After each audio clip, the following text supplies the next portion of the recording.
Muy buenas noches, un gusto saludarlos el día de hoy en una conferencia más del Diplomado del Código Nacional de Procedimientos Civiles y Familiares que ya habíamos iniciado el año anterior.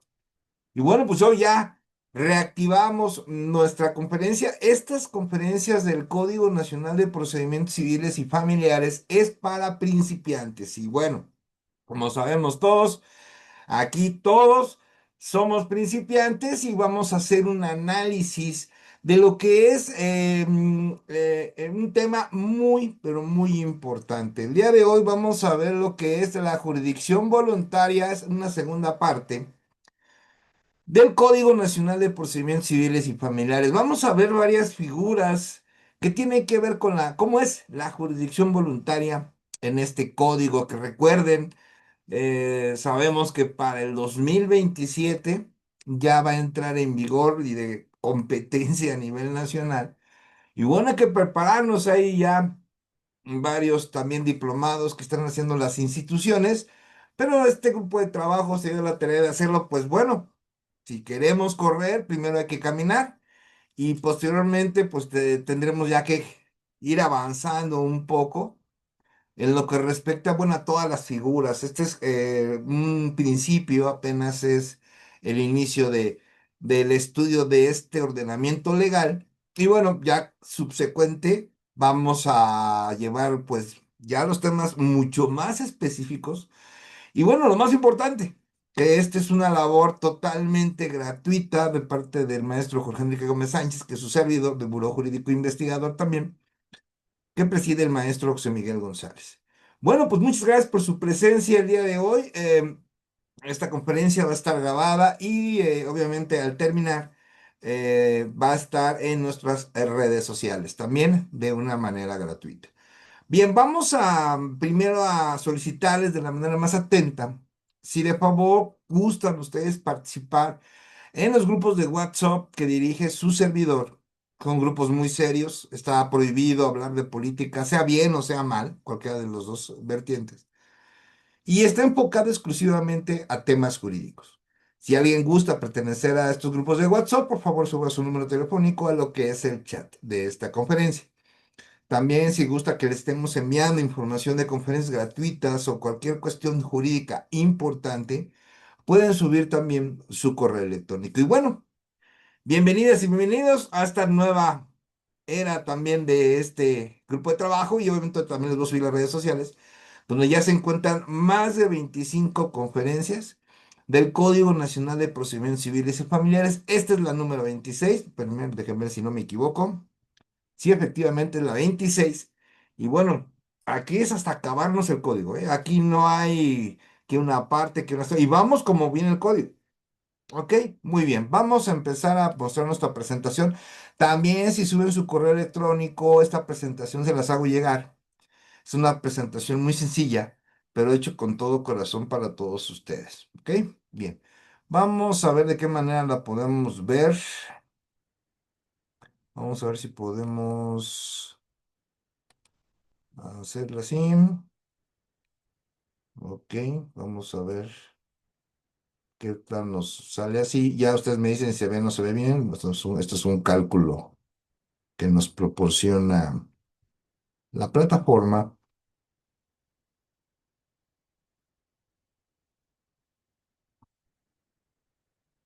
Bueno, creo que no lo dio. Vamos a cerrar aquí. Entonces vamos a hacer de esta manera. Ok, muy bien. Y sería de esta naturaleza sería así que lo viéramos el día de hoy.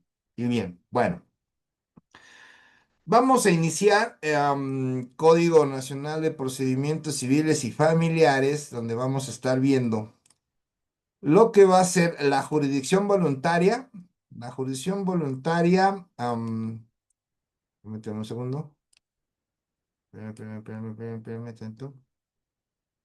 La jurisdicción voluntaria, segunda parte del Código Nacional de Procedimientos Civiles y Familiares. Soy el maestro Jorge Enrique Gómez Sánchez y mis redes sociales vienen como Jorge Gómez Abogados. Me pueden encontrar en Facebook, me pueden encontrar en TikTok. en YouTube y también en Instagram. Son Jorge Gómez Abogados, ahí me encuentran con facilidad. Muy bien, bien. Vamos a hablar de lo que es el tema, una de las primeras figuras jurídicas de la jurisdicción voluntaria. Bueno, ya vimos algunas, pero vamos a continuar con esto. Vamos a hablar de lo que es la enajenación de bienes de niñas, niños y adolescentes. Vamos a platicar qué tema, cómo lo trata el Código Nacional de Procesos Civiles en lo que respecta a la enajenación de bienes para los NNA. ¿Ok? Bien. Ahora, bueno, será necesaria la autorización judicial en la vía de jurisdicción voluntaria para la enajenación de los bienes que pertenezcan exclusivamente de los NNA, niñas, niños y adolescentes. Y corresponden a las clases siguientes. Bueno, ¿qué clase de bienes se podrán enajenar en jurisdicción voluntaria cuando pertenezcan a los niños, niños y adolescentes? Bueno, las clases de esos bienes son los bienes muebles, inmuebles y derechos reales sobre estos. En esos tres rubros, primero, es donde se va a enfocar esta figura jurídica de la jurisdicción voluntaria cuando nos encontremos ante una enajenación. Ya lo saben, varias acciones se desprenden de la enajenación. Y bueno, para los bienes de exclusiva, que pertenecen exclusivamente a las niñas, niños y adolescentes. Muy bien. También lo que respecta a las alhajas inmuebles valiosos, las acciones sobre personas jurídicas colectivas, acciones de una empresa, derecho de patentes, marcas autorales y otros derechos análogos con los que acabamos de mencionar. Pues bueno, son todos los bienes en los cuales cuando se encuentren, que pertenezcan exclusivamente a niñas, niños y adolescentes, pues mediante jurisdicción voluntaria se podrá enajenar, ¿no? En este hay que tomar en cuenta que nada más nos habla de estos, ¿ok? Muy bien. Bueno, ya vimos lo de los bienes. Ahora, para decretar la enajenación de bienes que se necesitan que se necesita que al pedirse se exprese, bueno, ¿qué necesitamos expresar en nuestro documento inicial, en nuestro escrito inicial?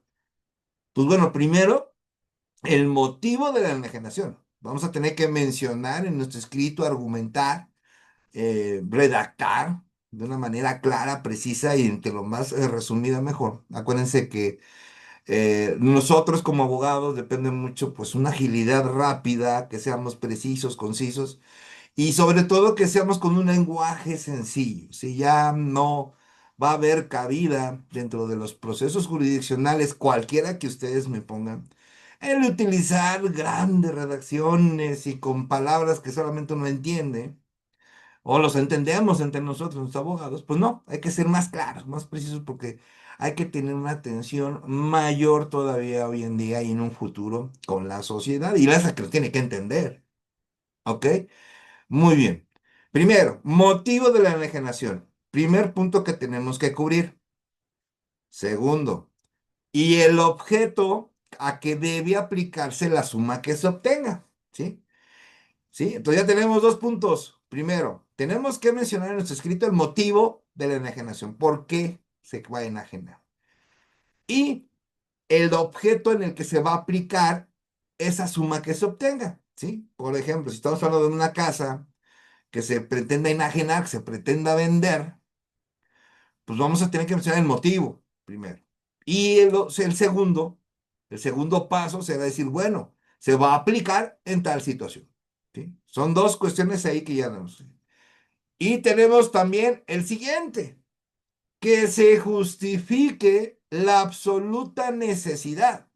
¿Esto qué quiere decir? Que vamos a tener que justificar que sea viable, que sea acorde, que sí sea necesaria esa enajenación para que se pueda realizar. No se tiene que justificar. Y obviamente si hablamos de motivo, objeto y justificación, pues nos cabe también el siguiente, que sería la evidente utilidad de la enajenación.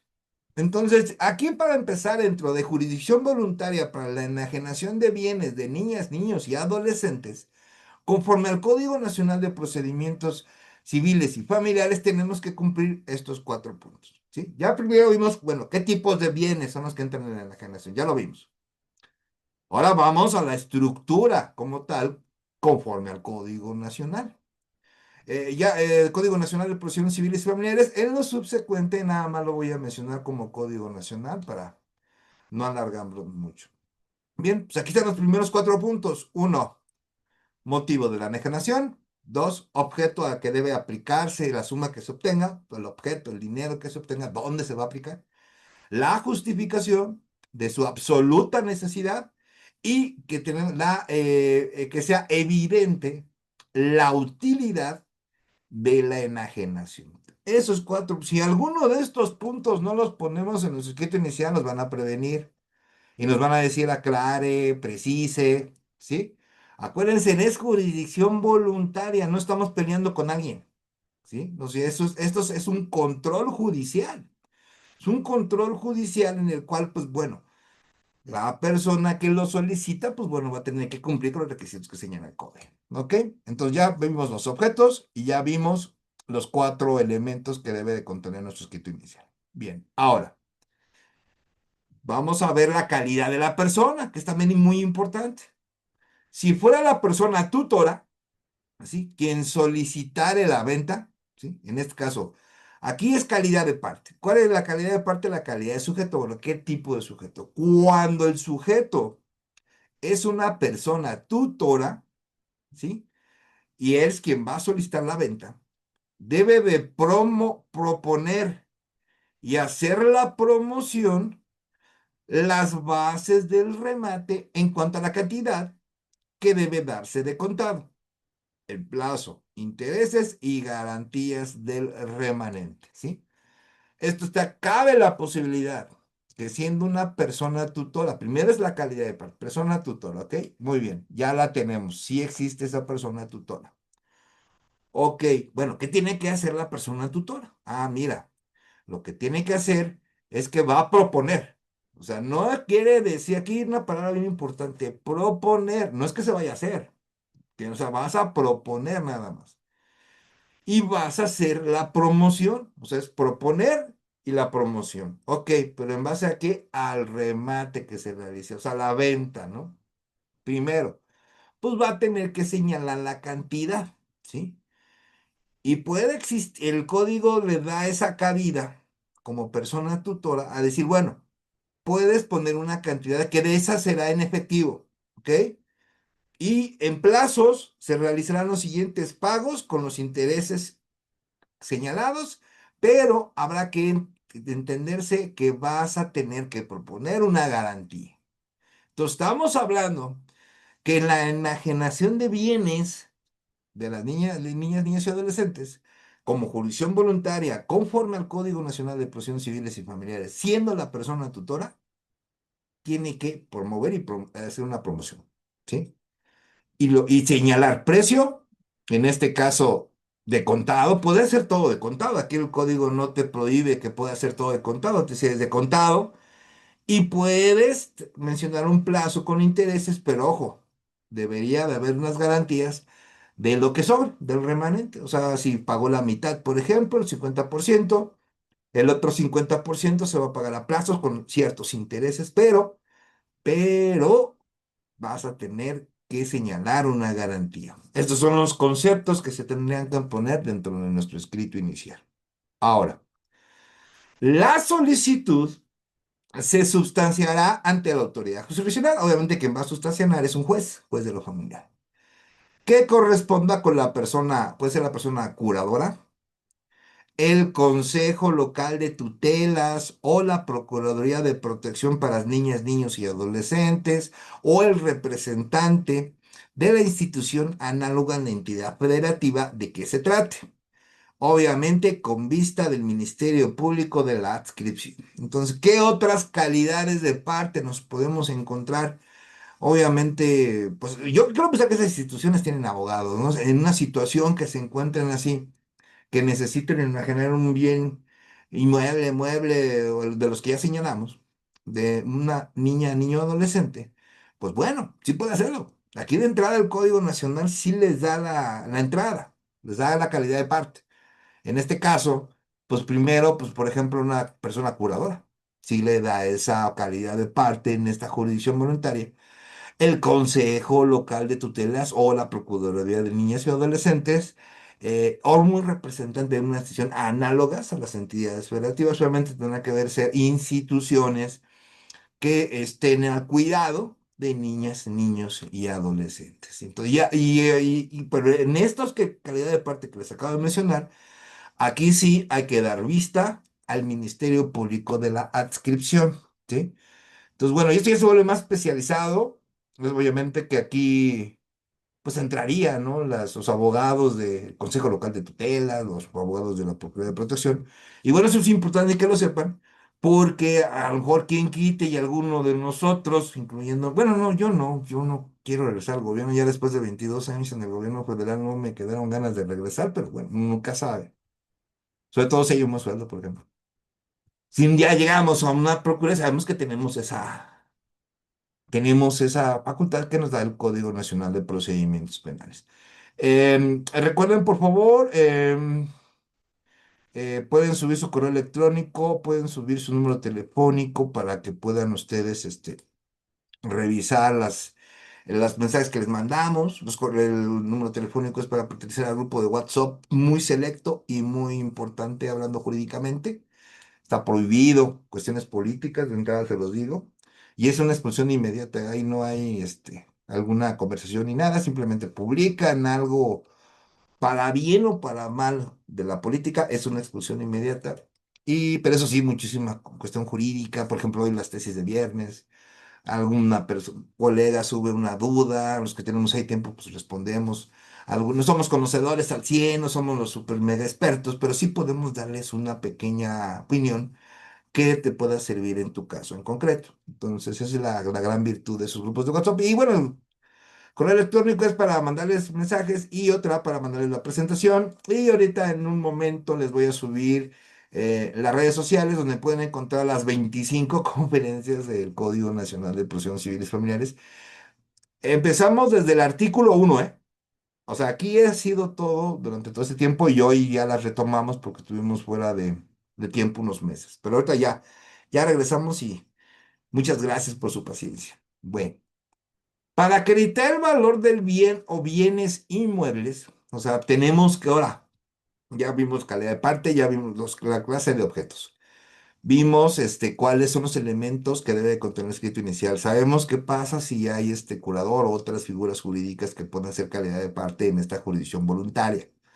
Ahora, siguiente punto, o sea, que vamos por paso a paso. Bien, ahora, ¿cómo acreditamos el valor del bien? O sea, hay que acreditar el valor. Esto quiere decir, bueno, hay que hacer un estudio para conocer cuánto vale monetariamente hablando el bien que se pretende enajenar. Esto por medio de la jurisdicción voluntaria. Para acreditar el valor del bien o bienes inmuebles, o sea, pueden ser el valor del bien o bienes inmuebles que se pretende enajenar. La persona tutora, bajo su más estricta responsabilidad, deberá presentar los avalúos correspondientes. Entonces, ya tenemos ahora otro elemento que cumplir antes de iniciar nuestra jurisdicción voluntaria. Se tiene que hacer un avalúo. A ver, es un mueble caro, por ejemplo, o es un vehículo, es una casa, ¿no? Por ejemplo, una empresa, acciones, alhajas, todos los objetos que llevemos. Debe de haber un avalúo correspondiente. Y la sentencia que se dictare es apelable en ambos efectos. Esto de las apelaciones los veremos en su momento. Ya veremos que si ambos efectos y que si el efecto uno y el efecto 2, ya lo veremos en su momento. Hoy lo que nada más señalamos que las sentencias de la jurisdicción voluntaria, cuando hablamos de enajenaciones de bienes que pertenecen a niñas, niños y adolescentes, esas sentencias son apelables en ambos efectos. Ahí nos vamos a quedar nada más, ¿ok? Muy bien.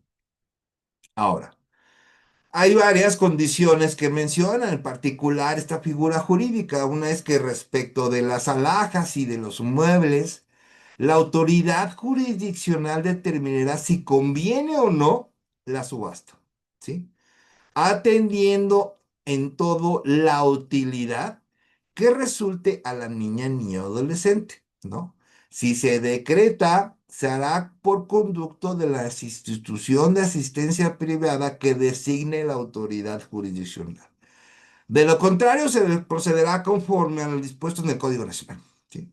Pero aquí nos deja otra cuestión que tendremos que pedir en nuestro escrito inicial, o en este caso, bueno, mencionarlo, es, uno, fíjense, cuando hablamos de alhajas y muebles, nada más aquí nos habla de alhajas y muebles, ¿sí? Esos son los únicos. Para esos objetos va a aplicar lo que voy a señalar.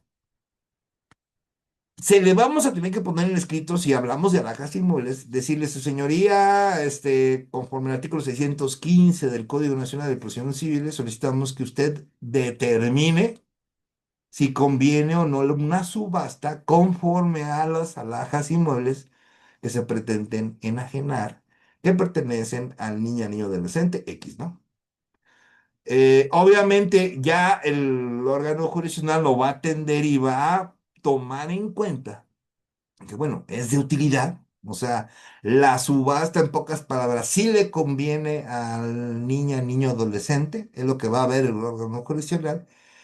Y en el caso de que sí decrete la subasta para enajenar esas alhajas o muebles que pertenecen a las niñas, niños y adolescentes, se realizará por conducto de una institución de asistencia privada. Obviamente quiero pensar, aquí no nos dice de qué, pero yo quiero pensar que esa institución de asistencia privada debe tener alguna especialización en subastas. No, no puede ser cualquiera, si no puede, pues, tiene que ser una que tenga conocimiento de esa figura jurídica de la subasta, ¿sí?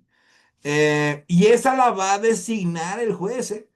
Ahí sí nosotros lo único que le ponemos en el escrito es con fundamento en el artículo 615 y que señala que son alhajas inmuebles. Solicitamos, señoría, que determine si es conveniente o no la subasta, atendiendo la utilidad de la resulte de las niñas, niños y adolescentes.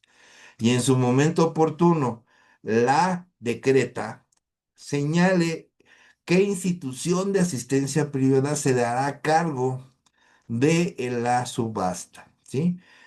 O que proceda la subasta conforme al Código Nacional de Procedimientos Civiles y Familiares. Entonces aquí ya partimos en dos, ¿no? Una, hablando de alhajas y muebles, una, nos vamos con una institución privada, obviamente eso lo va a decir el juez, y aparte lo va a tener que argumentar y sustentar y fundamentar. Fundamentar aquí está el 615, ¿no?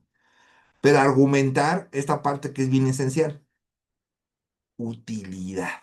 Utilidad que resulte, si se atendiendo que sí es viable, que sí le conviene, digamos, a las niñas, niños y adolescentes. Eso me gustaría ver cómo lo argumenta, estaría bien interesante.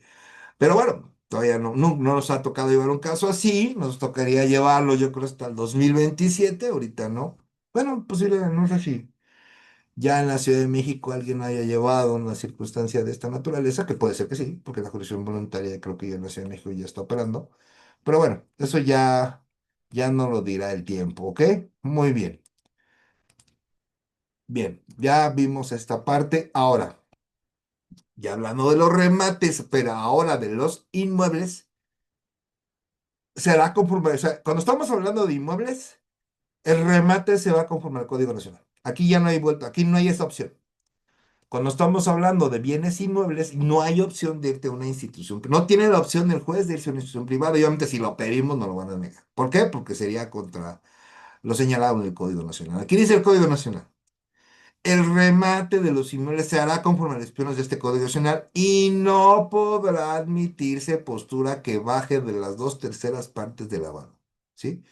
Ni la que no se ajuste a los términos de la autoridad judicial. O sea, aquí se va a cuidar lo que vale.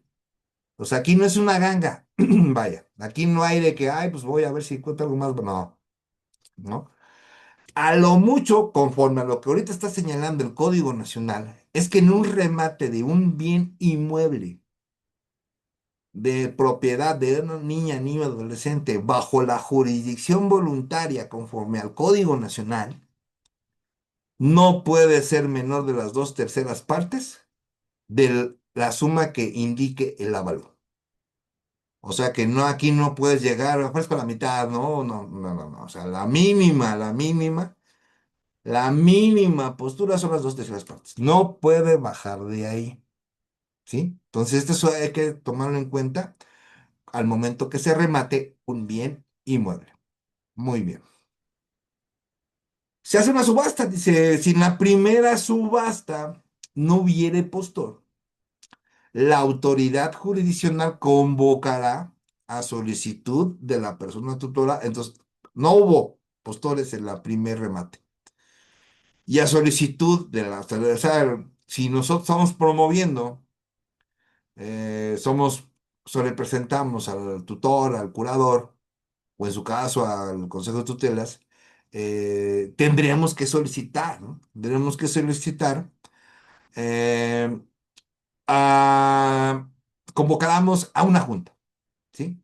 Dentro del tercer día, cuando se realizó la primera subasta y no hubo postor, para ver si son de modificarse o no las bases del remate. O sea, la junta va a ser para modificar la base del remate, señalando nuevamente la subasta que fueran necesarias de conformidad conforme al Código Nacional. O sea, pueden haber, aquí no nos dice la segunda, tercera, ya no se va a poder llevar a cabo en la quinta, en la sexta, no hay una limitante en lo que respecta a las subastas. Aquí nada más nos dice, ¿sabes qué? En la primera, si la primera subasta no hubiere postor, ok, la autoridad judicial convocará, pero a solicitud de nosotros, o sea, nosotros tenemos que pedirlo. Puedes pedir una junta donde se puede modificar o no las bases del remate. Obviamente, si esto lo juntamos con el artículo anterior, bueno, con el párrafo anterior, no podrás poner menos de dos terceras partes del valor del bien inmueble. No puedes. O sea, no puedes, en el remate no puedes bajarte de esa cantidad. ¿Sí? Y obviamente se van a señalar, ahora sí, las siguientes subustas que fueran necesarias de conformidad del código. Aquí, por ejemplo, me llama la atención esto. Aquí es muy claro el párrafo. Dice, si en la primera subasta, entonces estaríamos hablando que ya no habría la posibilidad de que se volvieran a juntar la autoridad jurisdiccional y la parte interesada para volver a hacer otra modificación. Hicieron una modificación o no hicieron modificaciones y en la siguiente quieren hacer modificaciones, o sea, hacer una segunda reunión. Bueno, desde mi perspectiva jurídica, no es, el código no lo menciona, ¿sí? Pero ojo, tampoco lo prohíbe. Entonces, ya veremos cuáles serán las decisiones de los órganos jurisdiccionales al respecto, ¿sí? Porque aquí dice sí en la primera, o sea, no menciona una segunda, una tercera, ¿sí? Ahora, si estamos hablando de que, pues, a lo mejor puede encontrarse alguna manera de arreglar o modificar las bases del remate, que es muy importante. Y dentro de esa base del remate, pues el costo, el valor del bien inmueble. Pues bueno, pues en una, a lo mejor en una tercera, cuarta, pues vamos a reunirnos, ¿no? Entonces lo podemos solicitar. ¿Sabe qué? Solicitamos que se realice una reunión con la autoridad jurisdiccional para modificar o no las bases del remate.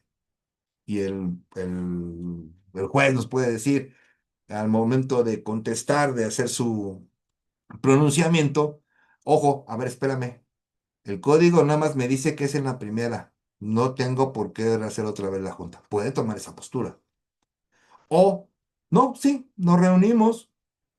Con lo cual de que, bueno, el código dice que sí la primera, pero no me prohíbe hacer una segunda reunión. ¿Sí? Bien. Ahora, ¿qué pasa para la venta de acciones y títulos de renta? Se concederá la autorización sobre la base de que no se haga menor valor del que se cotice al plazo del día de la venta. Ejemplo, sabemos nosotros que las acciones de las empresas ahorita valen 1 peso y mañana valen 100. ¿Sí? ¿Ok? Pues se podrá realizar la enajenación sí y solo si no se haga, ojo, no se haga por menor valor al que cotice ese día. O sea, una acción se vende al que el precio que está en ese día, ¿sí? Y no menor, ¿ok? Y por conducto de corredora o corredor público. O sea, aquí ya tenemos otro actor cuando hay acciones o títulos de renta, ¿sí? Que yo no me refiero, ¿qué será títulos de renta en forma específica? Pero bueno, a lo mejor tendrá que ver con el derecho del bancario y todo eso. Y si no lo hay, de comerciante establecido y acreditado. O sea, cualquiera de los. Yo en lo personal, si están vinculadas acciones y se pretenden enajenar de que son propiedad niñas, niños y adolescentes, pues tendremos que recurrir al corredor o corredora pública. Yo no le veo por dónde, ¿sí? Aquí el punto es de que quién lo va a pagar. Ese es el pregunta, porque los corredores públicos, bueno, a solicitud del juez podemos mencionarles que intervengan, porque al final de cuentas también son servidores públicos, pero bueno, no sabemos ahí. Interesantes temas, ¿eh? De que todavía falta por resolver conforme vaya ya entrando en vigor este Código Nacional. Bien.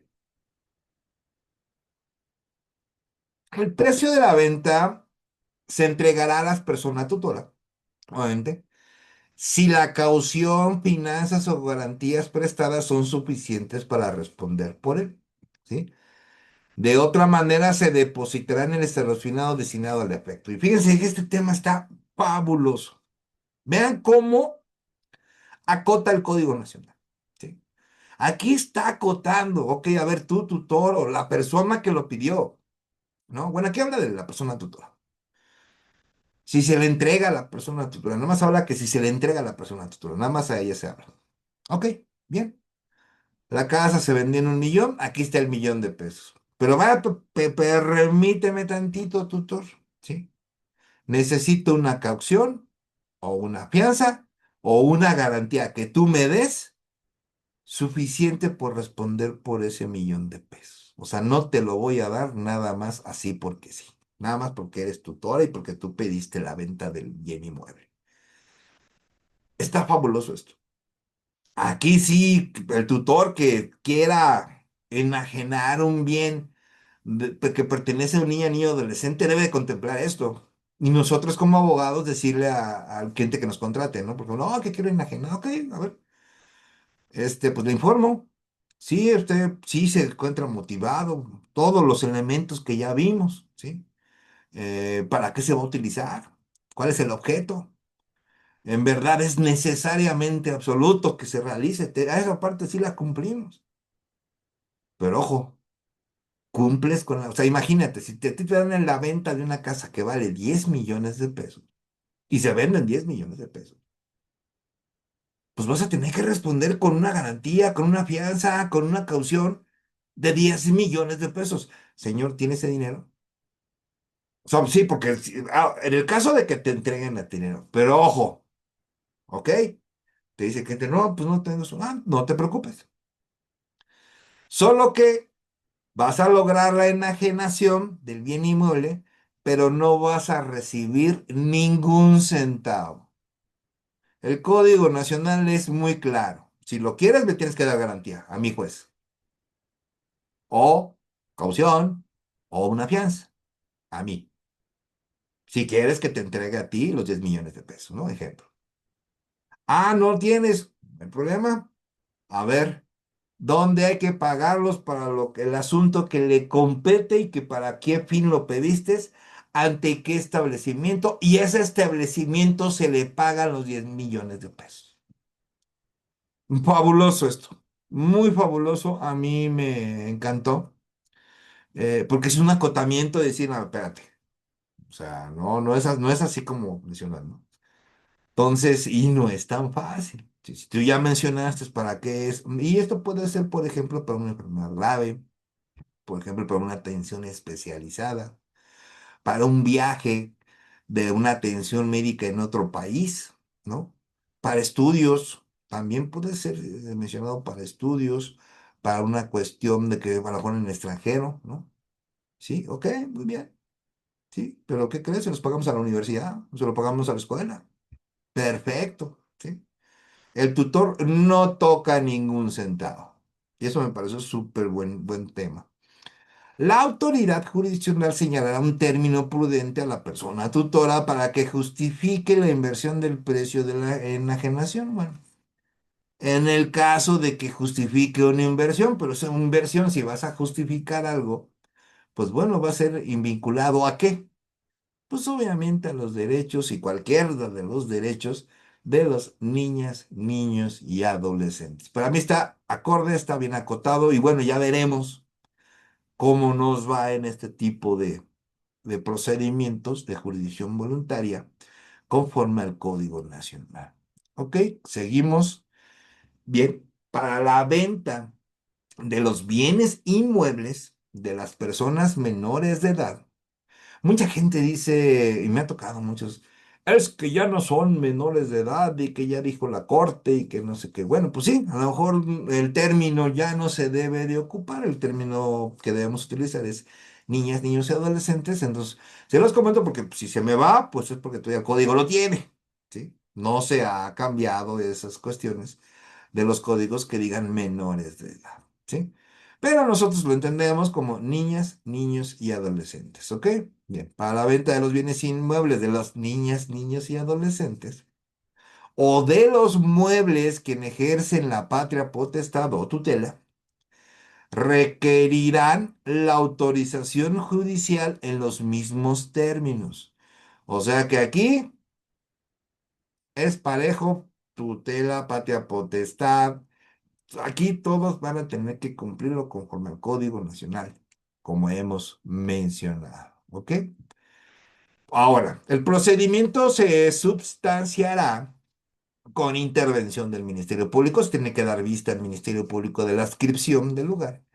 Y con la persona tutora especial que para el efecto nombre la autoridad jurisdiccional desde las primeras diligencias. Entonces puede nombrar el órgano jurisdiccional, una persona tutora especial, puede darse el caso, sí. Es más, aunque aquí no nos dice si está presente la que tenga la patria potestad u otro, aquí el juez en estos de jurisdicción voluntaria primero da vista al Ministerio Público, obviamente, ¿no? Desde el primer escrito inicial, por automático se da vista al Ministerio Público y tiene que intervenir y tiene que formar parte del procedimiento, ¿sí? Eso es ya un punto que se debe de cubrir. Ahora, ¿puede mencionar una persona natural especial? Sí, sí lo puede mencionar el juez y eso puede ser muy bueno porque va a vigilar el procedimiento. Es un procedimiento complicado, ¿eh? No, no es tan fácil. La base de la primera subasta, si es bien inmueble, si es una casa en la primera subasta, será el precio fijado por los peritos, ¿sí? Y la postura legal no será menor a las dos terceras partes de ese precio. O sea, va a haber un perito. Aquí ya no se habla de un perito. Bajo las mismas condiciones podrán gravar los padres los bienes inmuebles de sus hijos o consentir la extinción de derechos reales. O sea, puede solicitarse también esa parte, ¿sí? Puede solicitar eh, quitar los gravámenes, puede quitar el gravamen de un bien inmueble, porque puede existir que todavía, fíjense, hay por ejemplo créditos hipotecarios que ya se pagaron pero sigue el gravamen en el registro público de la propiedad o en la institución que corresponda a la entidad federativa. O sea, sí, está bien bonito, sales bien feliz con tus escrituras de tu casa. Ah, ya tengo mis escrituras. Sí, pero ya checaste ese registro público de la propiedad. Hay que checarlo, porque si está el gravamen, ese está ahí y no se quita por arte de magia, ¿eh? Hay que ver qué procedimiento se tendrá que realizar para quitar ese gravamen. Pues bueno, se puede establecer, se puede bajo las mismas condiciones, podrá grabar. En este caso, se puede grabar un bien inmueble, en esto para los padres, los bienes inmuebles de sus hijos, o consentir la extinción de derechos reales, ¿no? Puede extingir, pues, un gravamen, o en este caso, grabar, ¿no? Que tengan, por ejemplo, están los papás, ¿no? Están los hijos y el abuelito dejó todos los nietos, ¿no? Por ejemplo. Y hay una casa, ¿no? Entonces pueden existir un gravamen sobre ese bien inmueble, sobre ese tipo de cuestiones que podrán hacer los padres. Pero obviamente, todo bajo las mismas condiciones del Código Nacional que hemos mencionado. Aquí lo que me llama la atención del bien inmueble es que nos habla de un perito. Obviamente, Y esto ya, pues eso tiene todo, lo debemos de conocer. Que si tú vas a hacer un avalúo, pues lo tiene que firmar un perito. Y obviamente ese perito, pues la única persona que puede considerarse perito, pues esa es la persona de la institución del Tribunal de Justicia, que ese tiene su área de peritos. Esto se que viene una gran controversia porque, por ejemplo, bueno, y cuando yo estoy afuera y yo soy arquitecto, por ejemplo, pues yo soy experto en avalúos, porque ya tengo cursos, tengo alguna maestría de avalúos, por ejemplo. Podría fungir con la palabra de perito, pues desde mi punto de vista, al acreditar la expertise, acreditar digamos, los estudios, para mí sí es perito, pero hay unos dicen que no, que el perito es el que trabaja en la institución, no el que está afuera. Y bueno, hay muchas controversias ahí que caben. Y bueno, pues ya, digamos, en un caso en concreto, pues tendrían que tomar alguna vertiente cada uno de ustedes. Para recibir dinero prestado en nombre de las niñas, niños y adolescentes, necesita la persona tutora la autorización judicial. Eso ya es un hecho. Y la conformidad de la persona curadora y la conformidad de la persona curadora y del Consejo Local de Tutelas, Procuraduría de Protección de Niñas, Niños y Adolescentes, o del representante de una institución análoga en la entidad federativa de que se trate, y del Ministerio Público de la Adscripción. ¿Sí? Entonces, se va a pedir un préstamo, por ejemplo, y se va a dejar como hipotecada una casa, pues sí, ok, la ley te lo permite, nada más que vete a jurisdicción voluntaria, donde tienes que llenar todos los elementos que hoy acabamos de ver, para que pueda, ahora sí, iniciar este procedimiento de jurisdicción voluntaria. Bien, las preguntas, vayan si quieren anotándolas y al final de la conferencia las revisaremos, ¿ok? Bien, vámonos con nuestra segunda figura. Recuerden, si quieren pertenecer a grupos vampiro, pueden estar subir su número telefónico. Si quieren copia de la presentación, por favor pueden subir su correo electrónico, yo con todo gusto, y les mando las presentaciones de las otras conferencias. Y ahorita también al final de la conferencia vamos a subir los links de las redes sociales correspondientes y bueno, donde ustedes puedan disfrutar nuevamente esta conferencia de manera gratuita en mi canal de YouTube. ¿Ok? Bueno, segundo tema de jurisdicción voluntaria, segunda parte. Vamos a hablar de la declaración de ausencia y especial de ausencia por desaparición. Ya hay una ley federal que nos habla de esta figura jurídica de la ausencia por desaparición y más cuando hablamos de que la ausencia se deba a un acto delincuencial. Y bueno, ya hay una ley general que yo les recomiendo lean, ¿sí?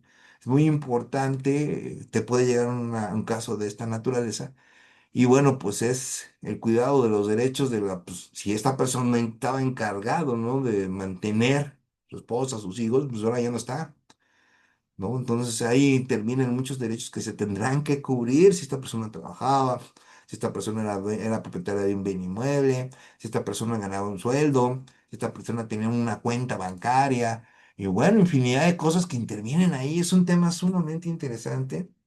Y bueno, nos habla de la declaración de ausencia especial y ausencia por desaparición. Muy bien. Bien, vamos a hablar, ¿qué nos habla de este tema dentro del Código Nacional? La declaración de ausencia, así como la declaración especial de ausencia por desaparición, son dos cosas, son temas diferentes, hay que tenerlo en cuenta. Podrá ser solicitada por cualquier persona, ¿sí? A quien le asiste un interés en términos de la legislación sustantiva aplicable, ¿sí? Y será recibida mediante escrito o por comparecencia. Hay algunas figuras del Código Nacional que no se necesitan escritos, ¿eh? O sea, el mismo ciudadano va y se presenta al tribunal y a ver quién me toma, quién vengo a hacer eh, a iniciar un procedimiento. Lo tienen que atender. No sé cómo le vaya a hacer el tribunal, no sé, pues ya es función de ellos, no es mi chama, yo no trabajo en un tribunal. Pero puede llegar una persona en desaparición de ausencia o declaración de especial de ausencia por desaparición. La esposa puede ir, la hija. la abuelita, la mamá, quien sea, puede ir directamente al tribunal. Es más, no necesita ni abogado. Así se las platico. ¿Sí? Qué interesante tema. O sea, es un reto para el tribunal, ¿eh? Para todos y estoy hablando de todos los tribunales a nivel nacional. O sea, deben tener un área y especializada, porque es atención al público. Súper especializada en la cual, pues bueno, a ver, para tener que atender a esa persona. Porque si estamos hablando de declaración de ausencia, declaración de ausencia especial por desaparición, probable víctima, ¿no? Y tendremos que meternos en temas de victimología, tendremos que meternos en temas de perspectiva de género, tendremos que meternos en tema de que no caer en una revictimización. O sea, imagínate, todo es todo un tema, ¿eh? Aquí sí, la verdad, no sé qué van a hacer los tribunales, pero bueno, no es chamba de nosotros. Pero ahí está, ahí lo dejamos ahí, ¿eh? Ahí lo dejamos ahí para que sigamos estudiando el tema. Y esta ley, que les digo, federal, de, declaración de ausencia, ojo, hay que meternos un clavado y leerla. Bien. Y no vamos a hablar de ella porque, bueno, sería otra conferencia, ¿sí? Y sí, se las prometo, les prometo esa conferencia para que ven igual, lo analicemos como principiantes. Todos vamos a empezar, todos aquí empezamos de cero. Muy bien. Em, y será por conversación ante la autoridad jurisdiccional en materia civil o familiar, o sea que aquí entran todos los jueces en materia civil o en materia familiar, ¿sí? Muy importante. Muy bien. Ok, primero. Segundo, quien podrá recibir la solicitud sin mayor formalidad. O sea, a ver, cuénteme, y ahí empieza a recibir la información de la persona que se presente. En caso de recibirse por comparecencia, será preferiblemente videograbada. Ojo, yo pienso que no nada más esta se debe de grabar, se debe de grabar todo, todas las figuras del Código Nacional que establezca que la persona quiera iniciar un procedimiento y tenga la opción de hacerlo por comparecencia ante el tribunal X, todas se deben de grabar, todas. No, y debe de haber personal especializado, personal grabando, personal atento, y cuidar en todo momento a la persona. ¿Sí? Ok. En ambas modalidades, la solicitud deberá de ser despachada por la autoridad judicial dentro de las 24 horas siguientes a su recepción. Entonces, el juez tiene 24 horas para revisar. ¿Tendrá que hacerlo subsanar, por ejemplo? Pues hay algunas acciones, algunos procedimientos jurisdiccionales que no es necesario que le digan al juez si subsane o no. No es necesario. Lo tiene que hacer por automático, le guste o no le guste. Y más si estamos hablando de personas con vulnerabilidad, con la famosa categoría sospechosa. Tenemos que entender el interés superior de las niñas, niños y adolescentes, ¿sí? Ya en cualquier procedimiento, y hablando nada más, por ejemplo, en pensión alimenticia, a ver, juez de lo familiar, ¿para qué previenes? No, a primerísima, al momento que recibas, por ejemplo, una solicitud de pensión alimenticia o que no han pagado la pensión alimenticia, inmediatamente emplacen. Ay, es que señálame qué es lo que quieres. Ay, es que señálame bien cuál es tu pretensión. No, o sea, no es necesario que un código diga, a ver, juez, tienes que cuidar el interés superior del niño, niño. Eso ya lo deben de saber por automático. Y cuando hay que cuidar esos derechos, olvídense, el juez por automático, y les digo, se lo voy a repetir, y es con todo el debido respeto a todos los jueces familiares. Te guste o no te guste, emplaza inmediatamente. Ya después, ya cuando se presente la persona, la demandada, pues ya se harán las aclaraciones necesarias. ¿Trabajas, no trabajas? Esto, faltó esta información, ¿dónde la podemos pedir? A ver, volvemos a traer a la persona, la parte actora, que nos señale. Ya después checan todo, ¿sí? Sino inmediatamente se tiene que realizar la acción correspondiente. Ese es mi punto de vista. Obviamente yo respeto el punto de vista de los demás, pero bueno, no da cabida en algunos procesos jurisdiccionales en materia familiar esas cuestiones de prevención. O sea, no. O sea, no, no, no, ya no, ya debe de ser más rápido. Y se supone que en entrada de vigor ya está en vigor ahorita el Código Nacional, pero bueno, ya se establecerán los procedimientos, ya en el 2027 ya será otro general, porque ya el 2027 es la fecha. Ahí ya no va a haber prórrogas ni que ay, espérame, me faltan las salas de audiencia. Espérame, me falta especializar a mi personal. Espérame, me falta provisionar a los jueces. No, ¿eh? Ahí ya no hay nada de nada. Inicia su aplicación y ahora sí a nivel nacional y se acabó el tema. Se acabó la fiesta. Tenemos todo este 2026 y parte, un cachito del 2027 para que lleguemos bien preparados. Y ese es el fin de estas conferencias. El fin de conferencias que son para ustedes, que son para el público y que bueno. Ojalá que también nos vean ciudadanos, porque la realidad, la cultura jurídica que nosotros realizamos, pues no va enfocada nada más a los abogados, también va enfocada a los ciudadanos, ¿no? Y en eso son en las cuales me estoy yo especializando. En cómo le explicas a un ciudadano. Sí, no, un abogado nos entendemos, ¿no? Y estás mal, te falta esto, y te falta, sí, está bien, ¿no? Tú, te falta a ti también, y ahí andamos regateando, ¿no? Discutiendo, ¿no? Pero no nos preocupamos por un ciudadano. A ver, explícale a un ciudadano el procedimiento.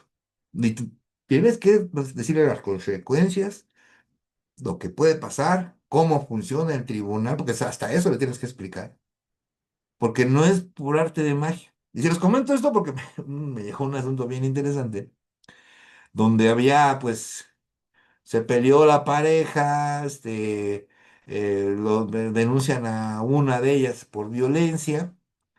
Y la persona que quiere que se retire de la casa, porque pues ya quiere vivir, que no esté la otra persona en la casa, bien fácil se le hace contratar a un abogado. Oye, abogado, ¿cuánto me cobras por sacar a la persona? Como que en un mes la saca, ¿verdad? Le digo, ¿y tu nieve de qué la quieres, no? No es posible.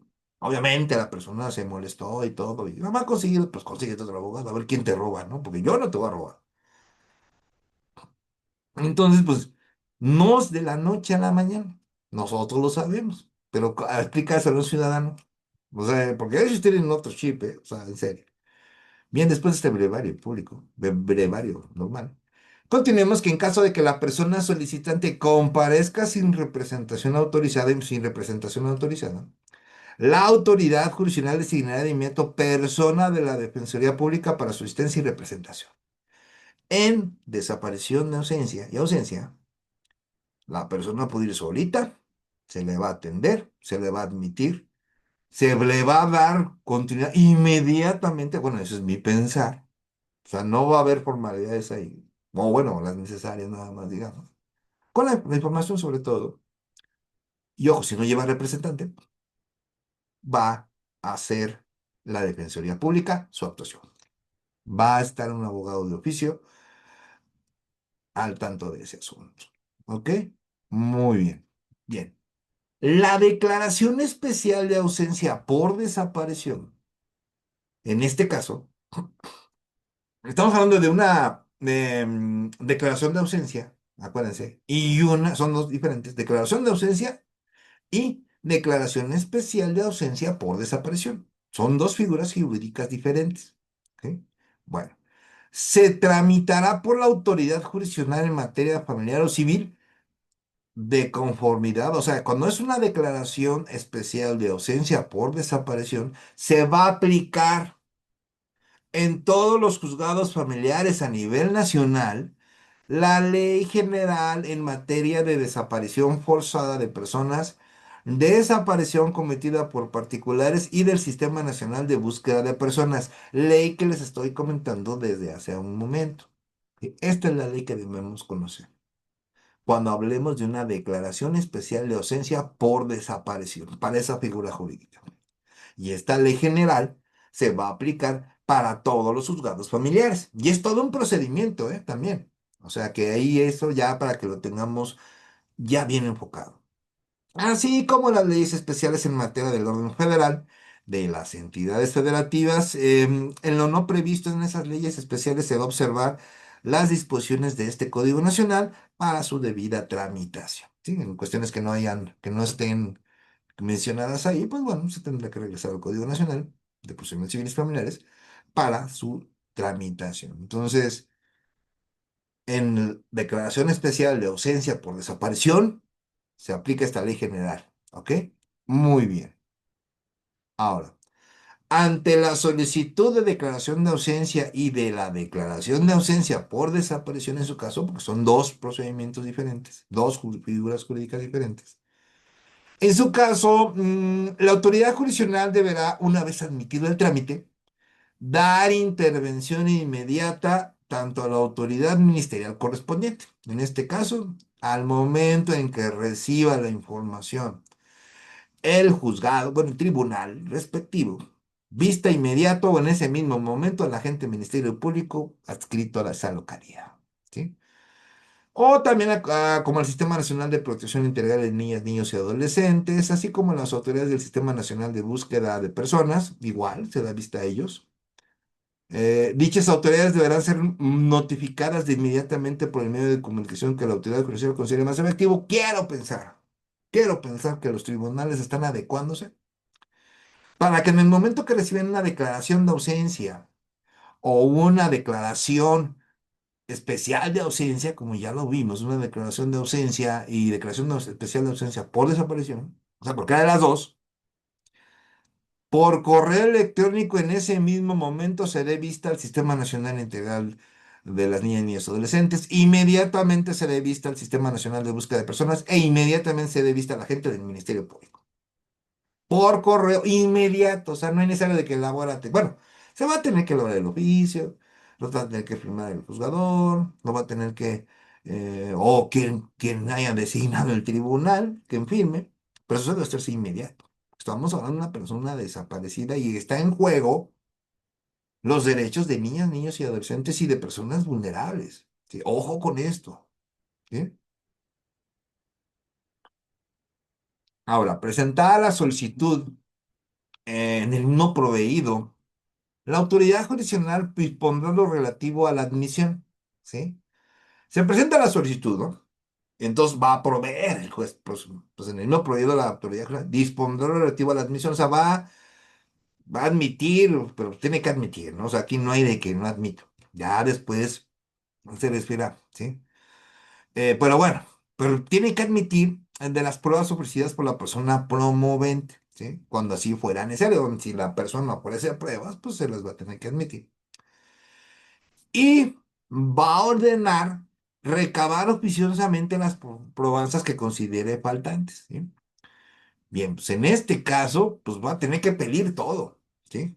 Va a querer, por ejemplo, algo que a mí se me ocurre, va una persona a cualquiera de las dos declaraciones de ausencia y dice, bueno, pues yo ahorita, pues como prueba o como dato, te informo que mi familiar, mi persona, o sea, la persona que desapareció, ocupaba este número de celular.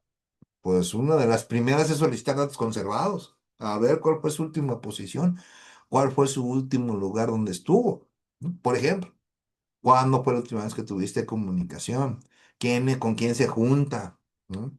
Números telefónicos de todos los que se juntan, si los tienen, ¿no? Amigos, familiares, todo esto. O sea, nosotros como abogados tenemos que hacerle al investigador en cualquier área del derecho, ¿sí?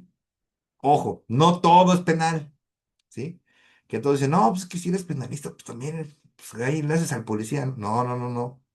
Le haces al investigador. Pues sí, también investigas. Pero ojo, también se investiga en civil, también se investiga en familiar, también se investiga en laboral, también se investiga en mercantil.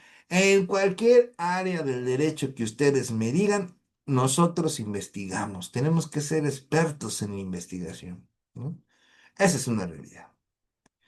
Y bueno, pues en este caso, si nosotros nos contrata una persona para llevar su caso de desaparición, con lo que estamos viendo ahorita, ¿no?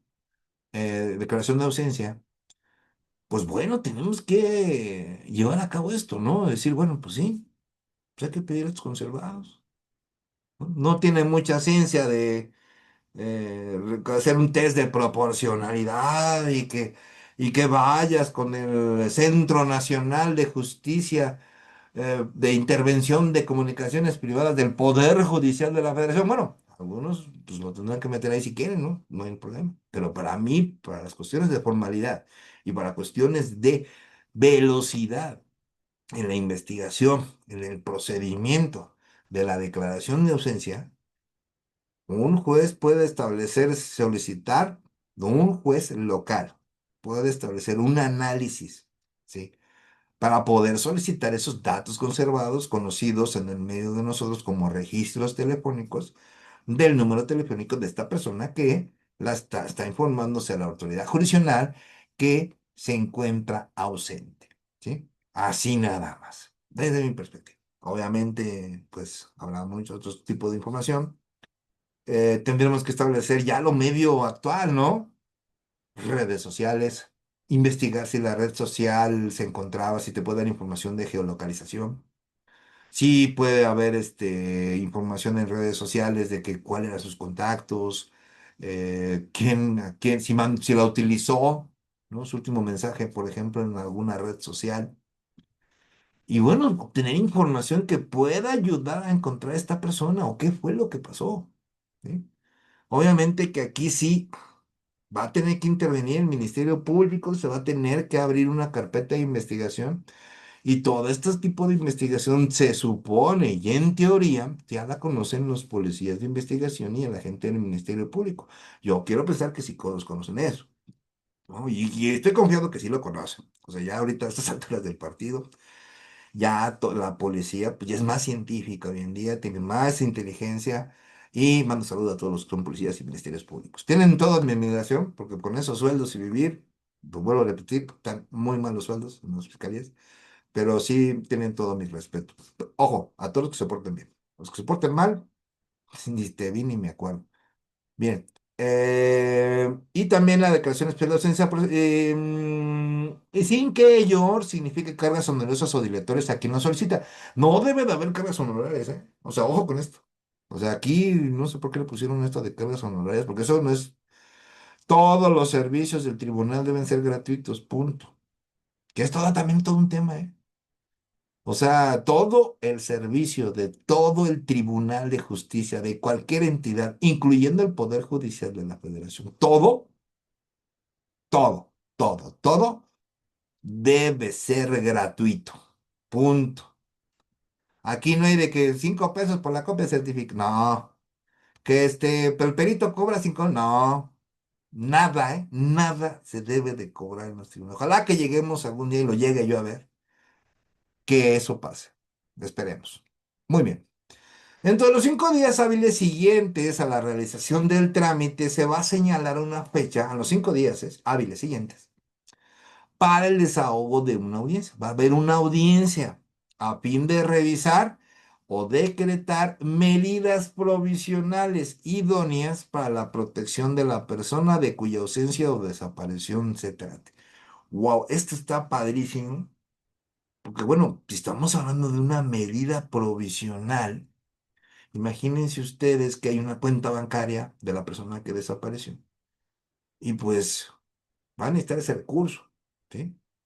Y hagan de cuenta, vamos a hacer un ejemplo, la persona, el familiar no cuenta con la tarjeta, no encuentra con el número de cuenta, no cuenta con la información, nada más sabe que hay una cuenta bancaria y que en esa cuenta hay dinero, ¿sí? Y obviamente no cuenta con, no puede ir a la cajero porque no tiene la tarjeta para sacarle el cajero, no la tiene. Pues una medida provisional sería utilizar ese recurso económico para los niños y adolescentes, escuchen. O sea, aquí todavía no hay una pensión por orfandad, por ejemplo. Pues no hay. No hay una pensión alimenticia. No hay un proceso de divorcio. No hay nada. Entonces, imagínense los alcances que debe de tener estas medidas provisionales para poder recuperar parte de eso, a lo mejor no todo, pero sí una parte proporcional para la subsistencia de las niñas, niños y adolescentes, ¿no? Entonces es importante que lo tomamos en cuenta porque esto, es más, debe ser, repito, es por automático. Si nos pueden contratar por esto, es una realidad. Y Yo soy de la idea de que, pues sí se tendría que hablar con la persona que solicite los servicios y decirle, ¿sabes qué? Pues tú no puedes ser sola o solo, pues ahí te van a asignar un abogado y todo esto. Aún así quieres que contratar mis servicios y hablarle con toda la verdad, ¿sí? Porque, pues, es un problema complicado, ¿no? Entonces, y pues nosotros ya, si nos contratan, pues esta clase que estamos dando, que es para principiantes, pues ya sabemos que meternos a la investigación, meternos a buscar una medida profesional en el caso de que exista recurso económico o alguna situación que se pueda suscitar. Y sobre todo, lo preocupante, ¿no? Lo que se debe de salvaguardar, el interés superior de las niñas, niños y adolescentes, ¿ok? Muy bien. Así como de su familia, tomando en cuenta las situaciones en particular. Obviamente cada caso es diferente, siempre que no contravenga, obviamente, lo dispuesto en las leyes en materia del orden federal, así como en el ámbito de... O sea, no puedes hacer algo que viole la ley, obviamente, ¿no? O sea, eso no puedes pedir algo que sea contrario a la ley, eso tiene toda la lógica, ¿no? Ahora, de manera enunciativa y no limitativa, la autoridad deberá de proveer sobre guardia y custodia. O sea, la autoridad se tiene que manifestar, la guardia y custodia la va a tener tal, ¿no? Y el ejercicio de la patria potestad también, ¿no? De las hijas, cuando hay hijas o hijos menores de edad, niñas, niños y adolescentes. Sí, para que no se nos molesten nuestros amigos de que ya está, ya no se dice menores de edad. Digo, ya, con calma y nos amanecemos. Y así como de los alimentos, de los acreedores alimentarios, que ese es otro tema, ¿no? Porque, bueno, a ver, ¿quién tendría que pagar pensión alimenticia? Tendríamos que revisar nuestro código civil de nuestra entidad federativa para saber que, por ejemplo, si no está el papá, ¿quién puede pagar pensión alimenticia? ¿Y qué creen? Si lo dicen, ¿m? Eso se los dejo de tarea. Y el uso, pago de la vivienda y vehículos, la continuidad en los servicios médicos, los beneficios a los que se puede acceder a las y los familiares de la persona ausente o desaparecida, ¿no? Yo no concibiría, por ejemplo, de que el trabajador, si es un trabajador, la empresa, como ve que ya no se presenta, lo debe bajar del IMSS. Es más, para mí, debería de ser, fíjense, ya estamos innovando, vamos a meter nuevos delitos. Sí, sí, sí, vamos a meter nuevos delitos. El dueño de una empresa, propietario de una empresa, que dé de baja a su trabajador por no presentarse y tenga conocimiento que existe un procedimiento de declaración de ausencia por ese trabajador y lo dé de baja del Seguro Social él y obviamente en consecuencia a las niñas, niños, adolescentes, será acreedor a una pena de 10 a 15 años de prisión. ¿Qué tal? ¿Qué opinan? Estamos, o sea, estamos evolucionando, obviamente. Por eso que este tema está bien delicado y debe ser bien fino, pero súper fino. Aquí sí tenemos que estar bien al 100. Colegas, en serio, este tema sí, bueno, a mí me apasiona, pero de verdad sí está, hay que tener mucho cuidado, ¿sí? Una vez cumplidos los requisitos para lo que establecen los códigos civiles y también nuestra ley general en materia de desaparición forzada eh, y del Sistema Nacional de Búsqueda de Personas, así como las leyes ordinarias y todo esto, se expedirá los edictos de búsqueda correspondientes a los términos y plazos que la ley establece para tal efecto. Se van a publicar edictos. ¿Ok? Aquí la pregunta, ¿quién va a pagar los edictos? ¿No? Bueno, o van a ser gratis, a lo mejor. Este es todo un tema. Aquí sí tendríamos que meternos ya en un caso real, porque ¿cómo le vas a pedir que alguien pague pues, si no tiene dinero, ¿no? Era el papá o la mamá puede ser también, puede ser en ambos lados, ¿no? ¿Ok? Una vez publicados los edictos a que se refiere el Código Civil respectivo de la entidad o la ley en la materia de declaración especial de ausencia, la autoridad judicial dictará la sentencia definitiva, ¿sí? Y en ese mismo acto se ordenará la expedición inmediata de las copias y oficios necesarios para hacer efectiva la resolución ante las personas públicas o privadas que corresponden en cada caso en concreto. Y aquí va a intervenir muchísimas cosas, ¿sí? Porque va a dar una sentencia, se va a declarar que está ausente. ¿Será lo mismo que si estuviera, ya hubiera perdido la vida? Bueno, si hubiera perdido la vida, por lo menos ahí sabemos que el cuerpo está ya sin vida. Ya lo viste, si falleció, no sé, muerte natural o fue víctima de un delito, ¿no? Pero de la declaración de ausencia, se declara ausente. Entonces tendremos que ver cuáles van a ser las consecuencias dentro de la ley general que yo les platico.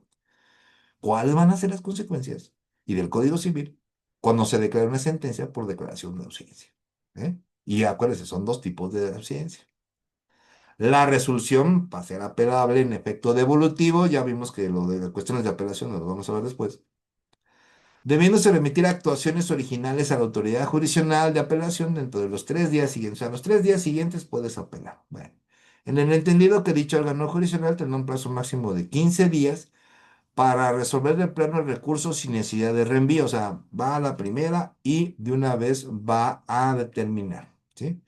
La resolución que dicte la autoridad jurisdiccional sobre declaración de ausencia previstas en los códigos civiles y familiares, así como en la declaración especial de ausencia por desaparición regulada por la Ley General de la Materia, la ley que ya les mencioné, eh, el Sistema Nacional de Búsqueda de Personas y en las leyes especiales, incluirá los efectos y las medidas definitivas para garantizar la máxima protección a la persona ausente o desaparición de los familiares sin que implique la obligación de continuar con el trámite de presunción de muerte.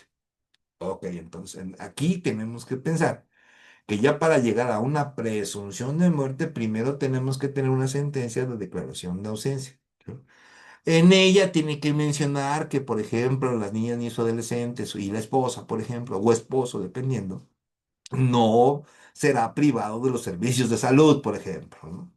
Que se le va a tener que pagar una pensión, digamos, por si trabajaba en algo del Seguro Social o del ISSSTE o de la dependencia correspondiente, por ejemplo, ¿no? O sea, desde aquí ya se empieza a proteger, y más cuando hay niñas, niñas y adolescentes, ¿no? Una vez efectuada la declaración de ausencia o la declaración de ausencia por desaparición, esta va a surtir efectos, esta surtirá todos sus efectos, todo, ¿sí? Eso es muy importante que lo tengamos en cuenta. Lo dispuesto en los artículos que preceden se aplicará en el gravamen y en la enajenación de los bienes de la persona ausente o desaparecida, así como la transacción y arrendamiento por más de 5 años de bienes de ausentes o desaparecidos, ¿no? Va a haber una arrendamiento, transacciones o algo que pueden durar solamente 5 años, solamente en esa parte. Y bueno, también aplicará, se va a aplicar en lo que son los gravámenes y en lo que es la enajenación de bienes, ¿no? Esto que respecta, pues hay que hablar el tema sobre la enajenación de bienes de personas ausentes, que también tendría que ser un procedimiento como el que acabamos de ver de jurisdicción voluntaria en lo que respecta a la enajenación de bienes inmuebles, muebles o inmuebles que pertenecen a niñas, niños y adolescentes. También que será todo un temazo a revisar. Muy bien, pues bueno, llegamos a nuestro pequeño break, acuérdense, tenemos nuestro pequeño break. Vamos a ver este otro tema de jurisdicción voluntaria y bueno, recuerden quien guste participar en grupos vampiro, por favor, grupos de WhatsApp, suban su número telefónico, quien guste en copia de la presentación, suban su correo electrónico y se lo sumes. En unos minutos nos vemos. No me despido, ahorita nos vemos. Gracias.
Bien, ya después de nuestro pequeño break, ya regresamos a nuestra conferencia.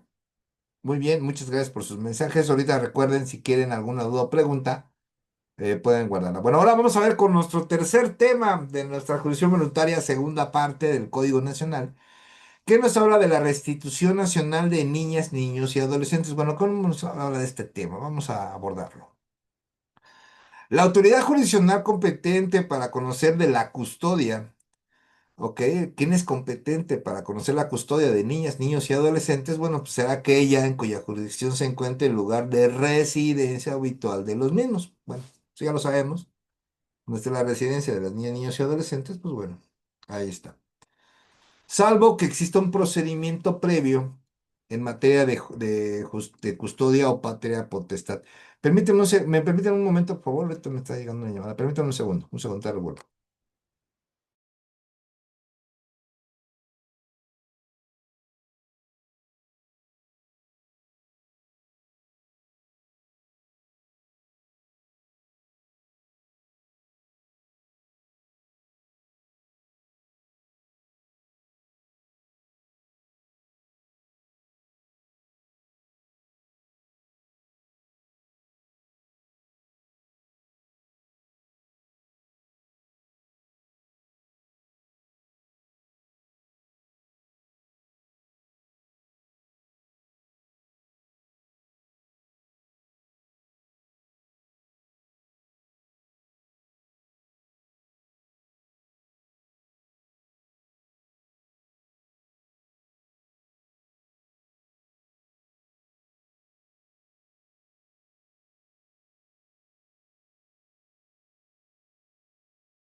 Perdón. Bien, entonces la autoridad competente jurisdiccional para la custodia de niñas y adolescentes, bueno, es donde residen los niños, niñas y adolescentes, salvo, fíjate aquí no menciona el Código Nacional, salvo que exista un procedimiento previo en materia de custodia o patria potestad ante otra autoridad jurisdiccional, en cuyo caso este último será el competente. Entonces, por ejemplo, si existe un procedimiento jurisdiccional de custodia de niños, niños y adolescentes en un tribunal diverso, ese segundo es el que tendrá la competencia, ¿ok? Conforme al Código Nacional. Recibida la solicitud de restitución, la autoridad tendrá un plazo mayor de 3 días para proveer al respecto. O sea, tiene 3 días la autoridad jurisdiccional para que realice el proveído. Podrá presentar la solicitud de restitución de traslado o retención ilegal y o sin previa autorización por escrito o mediante por comparecencia, lo que ya hemos comentado. Que, pues, si puede ser por comparecencia, puede ir la persona directamente al tribunal. Y puede ser la madre, el padre, la persona o institución que tenga la custodia de las niñas, niños y adolescentes. Se exceptúan los casos en los que los progenitores cuenten con condena de violencia sexual contra los niños, niños, adolescentes o feminicidio. Ellos quedan excluidos, ¿ok? Bueno, y eso ya los conocemos, cuando existe violencia. Pero pues, los autorizados son los que acabamos de mencionar. Y bueno, cuando existe recuerden que cuando una persona tiene la guardia y custodia de niñas, niños y adolescentes y sin su autorización, la contraparte, sea mamá o papá, se los lleva a otro lugar o los esconde, digamos, o los manda a un estado, pues también es un delito, ¿eh? O sea, hay que tener en cuenta esa parte también es un delito se tendrá que abrir una carpeta de investigación correspondiente. La solicitud de restitución deberá contener al menos lo siguiente. Estos son los datos que debe tener nuestro escrito inicial. Si nos trae un asunto de esta naturaleza. Nombre, domicilio, fecha y lugar del nacimiento, parentesco con la niña, niño, adolescente, y en el caso de instituciones u organismos, el mandamiento judicial con el que se le designó dicha custodia, ¿sí? Aquí mucho cuidado, ¿sí? Ojo, solo puede por escrito, bueno, la solicitud de la restricción de traslado o retención ilegal o simplemente por escrito o comparecencia, quien puede presentarlo es la madre, padre o la persona o institución que tenga la custodia de niñas, niños y adolescentes, ¿no? Muchos podemos preguntarnos, oye, ¿y los abuelitos pueden? Sí, pues aquí dice la persona. ¿Sí? Y persona puede ser tíos, pueden ser hermanos, pueden ser un familiar o otra persona, pero ojo, debe de existir, obviamente, un mandato judicial de que esas personas tienen, pues digamos, la guardia y custodia de las niñas, niños y adolescentes, ¿ok? Bien. La manifestación bajo protesta de decir verdad que la niña, niño o adolescente ha sido trasladado o retenido ilegalmente o sin previo consentimiento de la persona que puede otorgarlo. ¿Sí? Tiene que manifestar los hechos. Exhibición de la copia certificada del acta de registro del nacimiento de la niña, niño o adolescente y documentos que acredite su domicilio habitual. ¿Sí? Documentos que pueda acreditar su domicilio habitual, pues bueno, podría ser un documento escolar, ¿no? Puede ser un documento de seguridad social, ¿no? Donde se establezca dónde está viviendo el menor y esa situación, ¿no? Ok, bueno, niña, niño, adolescente. Información relativa a la identidad de la persona que se refiere a sustraído, o sea, quién sustrajo, tendremos que la identidad de la persona, así como el posible domicilio en el que se encuentre. Aquí hablar de posibilidad sí da apertura a que puedas tú mencionar, puede estar en el domicilio uno o en el domicilio 2 o en el domicilio 3. Puede ser, sí, pues, o sea, hay varios domicilios, ¿no? Obviamente los hechos en que se basa el solicitante debe poner todos los hechos y toda la información disponible relativa a la localización de las niñas, niños, adolescentes y de la persona con la que se presume se encuentre, ¿sí? En este caso se puede poner información y vuelvo a lo mismo. El número telefónico, por ejemplo, de la persona que realizó la sustracción, se pueden sacar datos conservados y tratar de ubicar a esta persona, ¿sí? Tenemos que ser investigadores. Ya en un futuro, te los garantizo y se los firmo, que vamos a hacer una conferencia de tanto he mencionado o el día de hoy lo de datos conservados, pues vamos a revisar unos datos conservados. Vamos a ver cómo se analizan, dónde están las coordenadas, qué información contienen unos datos conservados, qué información contiene un registro telefónico. Estén pendientes, esta conferencia sí, sí la vamos a realizar, porque es en el ámbito familiar. La solicitud podrá contener fotografías tanto de los niños, niños y adolescentes, traslado o retenido ilegalmente, así como la persona con la que se presume se encuentra. Puedes mostrar o entregar la fotografía. Y esto me queda un gran importante.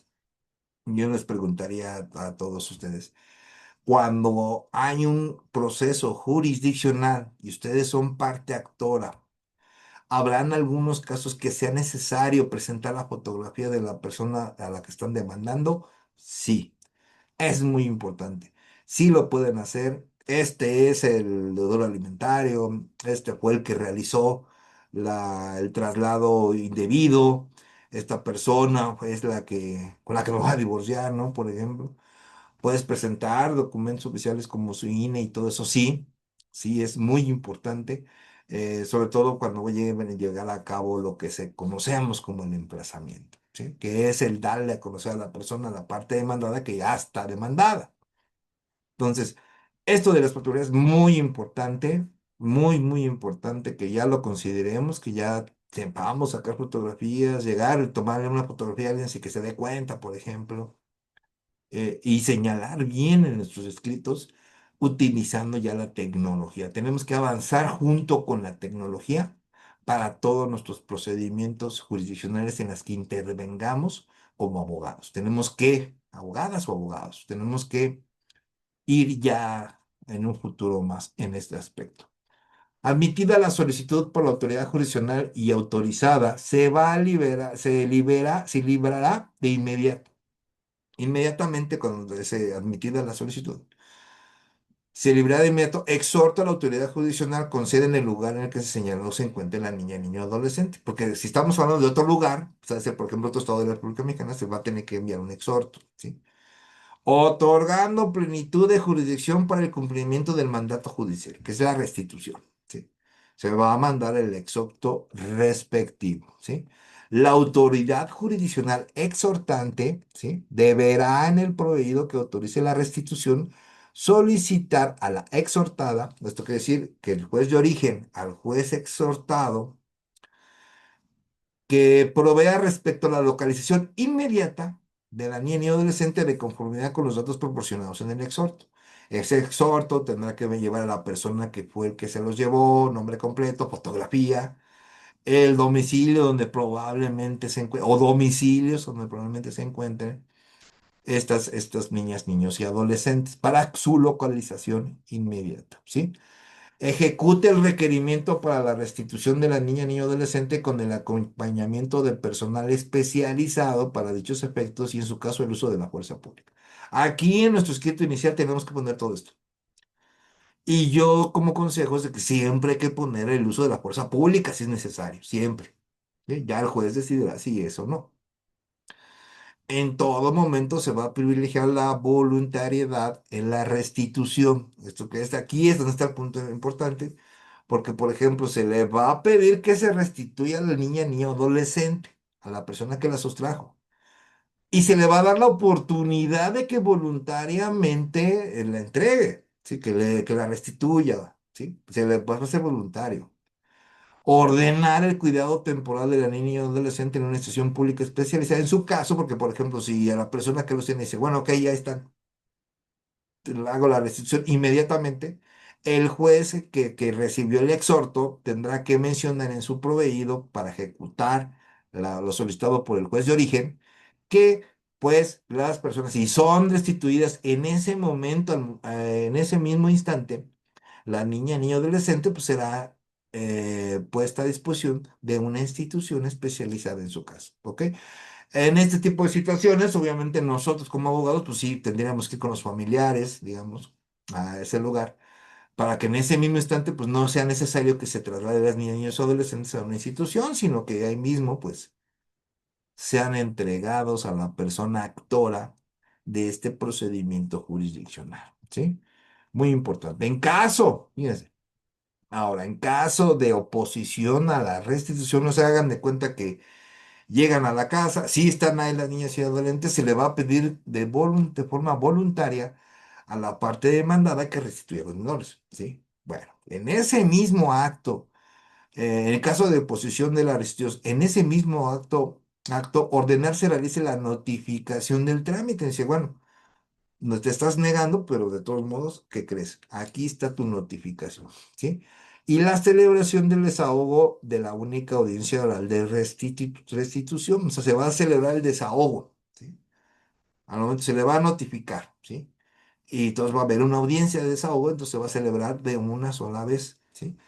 Resolver la restitución y en su caso de ser procedente de decretar de inmediato el cumplimiento con plenitud jurisdiccional, ¿sí? Entonces ya se le notificó y se va a celebrar una audiencia en la cual la persona que sustrajo a los niños y adolescentes tendrá que llevar a los niños y niños adolescentes, tendrá que presentarse él para resolver ese desahogo de esa audiencia y ahí se va a determinar dentro de esa sola audiencia única si hay restitución o no.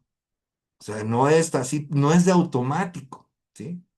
Aquí cabe la posibilidad que la persona, pues ya se le notificó en ese momento, pues puede cambiarse y llevarse a los niños a otro lado, eso es un problema, ¿no? Pero no está la exigencia ahí mismo, ¿no? Sino que debe ser voluntaria. Ahora, la notificación deberá realizarse con las formalidades de este código, ¿no? En ella se hará del conocimiento de la persona que trasladó o retuvo a la niña, niño, adolescente que puede interponer sus excepciones y defensas de manera oral en la audiencia señalada. Entonces va a haber una audiencia en la cual las partes van a argumentar, ¿sí? Aquí, por ejemplo, bueno, hay un problema aquí que yo veo, porque, por ejemplo, si la autoridad va a otro estado de la República Mexicana, bueno, está en el otro estado de la República Mexicana, están las niñas y niños adolescentes, pero la parte actora tiene la guardia y custodia y no autorizó ese cambio de residencia a la parte demandada. Al momento que los encuentren, a las niñas y adolescentes junto con la persona que los sustrajo, es un delito penal. Y ojo con esto, la pregunta ¿es flagrancia o no? Pues, ¿qué creen? Como es un delito continuado, pues sí hay flagrancia. Desde mi punto de vista hay flagrancia. Puedo yo equivocarme, ¿no? No tengo toda la verdad. Para mí es un delito que es flagrante. En ese momento la autoridad tiene que poner a disposición a la parte demandada ante la autoridad, ante el Ministerio Público, por el delito de flagrancia. El delito, obviamente, estipulado. Ahora, se tendrá que ocupar el Código Penal de la entidad federativa, pues claro, correspondiente, y deberá estar establecido en ese Código Penal lo de la sustracción de menores, de las niñas, niños y adolescentes. Entonces, ese es importante que nosotros tengamos conocimiento porque nosotros como abogados ya tenemos que pasar ese umbral, ¿no? Si somos civilistas, familiares, pues también tenemos que conocer penal. Y eso sí, tenemos que conocer de todo. ¿Sí? Si eres penalista, tienes que conocer todas las áreas. Si eres civilista, tienes que conocer todas las áreas. Si eres de civil familiar, pues tienes que conocer el ambiente penal. Entonces, antes de poder llevar una situación de esta expulsión voluntaria, hay que checar esas posibilidades, ¿sí? Muy importante revisar el código penal de la entidad federativa donde están los niñas, niños y adolescentes que fueron sustraídos, ¿no? Sin autorización de la persona que tenga la guardia y custodia. Tenemos que revisar que exista un convenio o una sentencia en materia familiar donde un juez ya decretó que la guardia, de la guardia y custodia de las niñas, niños y adolescentes le corresponden a la persona que te está contratando, ¿sí? Entonces tenemos que revisar todo para poder ahora sí establecer una estrategia, hacer nuestra teoría del caso, que la teoría del caso, recuerden, es para cualquier área del derecho, y poder realizar un trabajo con excelencia, ¿ok? Hecha la notificación, la persona requerida deberá presentarse a la fecha o hora señalada por la autoridad judicial, esto es, en la audiencia que les única audiencia, en compañía de los niños, niños, adolescentes de quien se trate, si aún permanecieran en su compañía, ¿sí? Ahora, imaginemos que se le notifica, pero entregó, de todos modos se va a una audiencia. O sea, aquí es bien interesante porque, bueno, si la persona piensa, no, pues ya los entregué y va a pensar, ya la libré. No, porque pues, volvemos a lo mismo, puede ser un delito en flagrancia o en su caso, pues van a tener que ir a establecer en esa audiencia esa retención, ¿sí?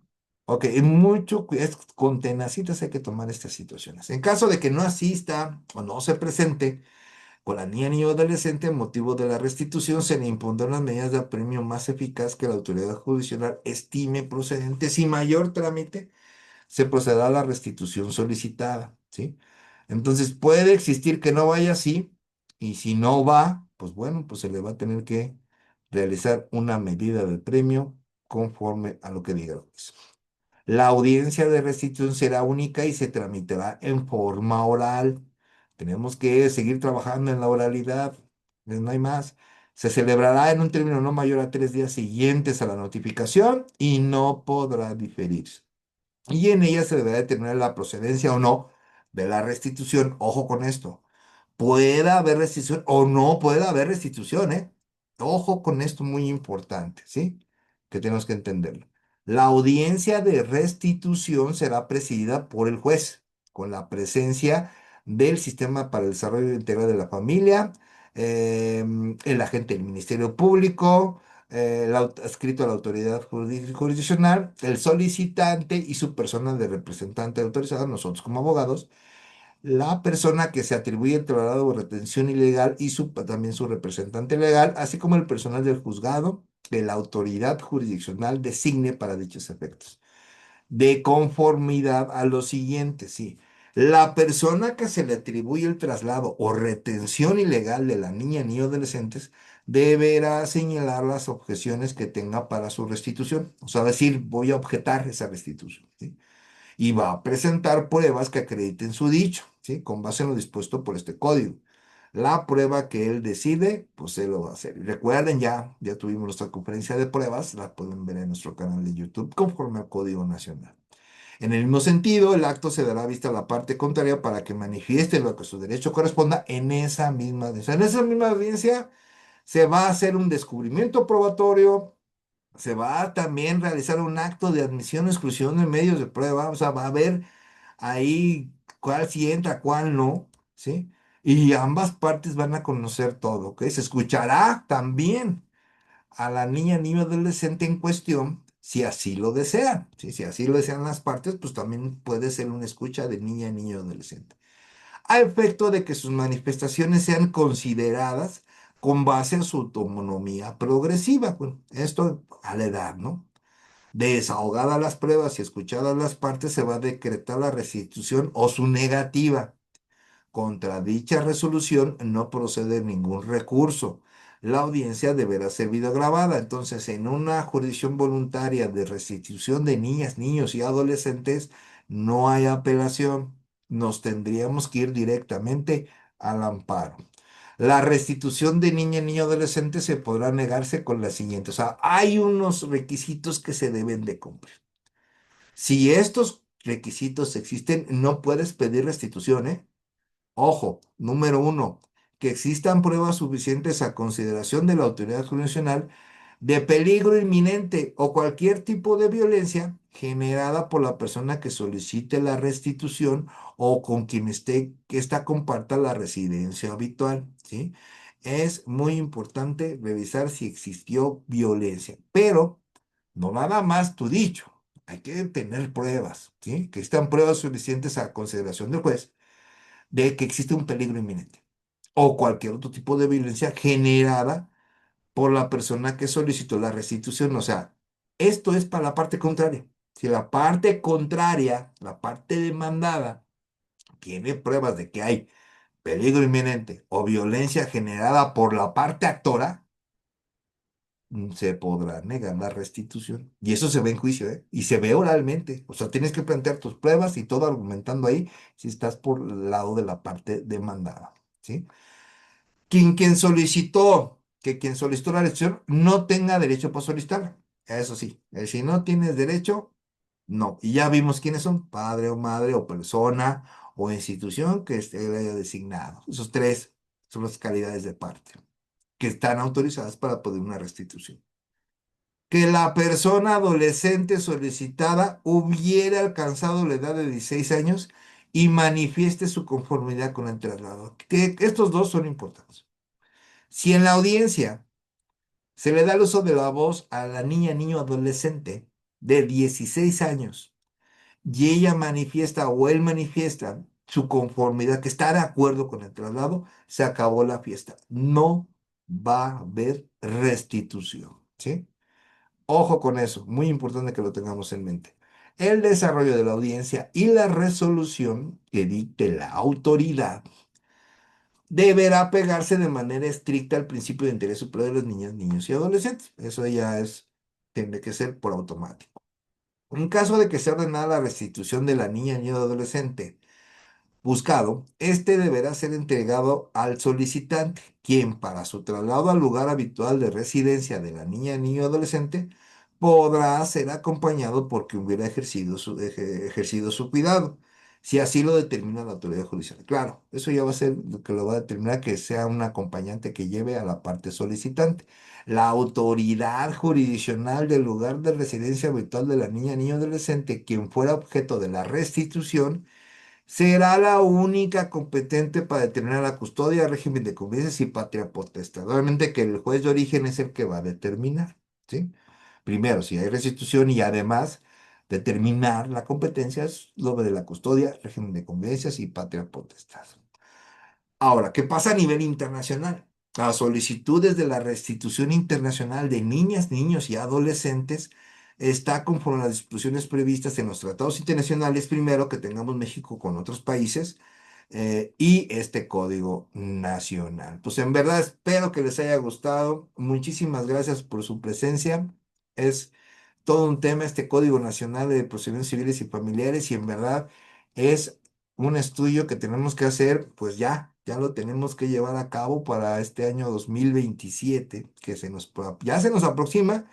Y bueno, nada más para recordarles, ya se nos fue el mes de enero, ya estamos iniciando el mes de febrero. En verdad les agradezco mucho su atención y me encuentro como Jorge Gómez Abogado en las redes sociales que ya les comenté. Y bueno, les voy a dejar aquí el link de las redes sociales para que nos quieran visitar. Les invitamos cordialmente a que se unan y que nos visiten para que puedan ustedes ver los videos que tenemos ahí para ustedes de manera gratuita. Este es mi canal de YouTube, ahí encuentran todos los videos del Código Nacional de Procedimientos Civiles y Familiares que es comentado. Es el canal de YouTube, es Jorge Gómez Abogados. Ahí le dan clic, ingresan al canal, les solicitamos adelante se suscriban y ahí están las 25 conferencias del Código Nacional de Procedimientos Civiles y Familiares. En verdad se los agradezco mucho, muchísimas gracias y en un momento estoy con ustedes. Muchas gracias.